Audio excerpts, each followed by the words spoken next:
কৃষকের ঘামেই ভরে ওঠে দেশের গোলা। ঘামেই জন্ম নেয় এই সোনার ফসল। বাংলার মাটি ধান চাষের জন্য খুব উপযোগী, তাই বহু শতাব্দী ধরে এখানে ধান প্রধান খাদ্য। প্রাচীন বাংলায় মূলত মানুষ ৩ ধরনের ধান চাষ করত: আউশ, আমন, বোরো। এর মধ্যে আমন ধান সবচেয়ে জনপ্রিয় ছিল, কারণ বর্ষার পানিতে এটি ভালো ফলন দিত।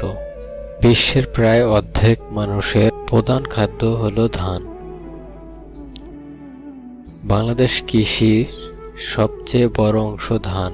গ্রাম বাংলার অর্থনীতি অনেকটাই ধানের উপর নির্ভরশীল।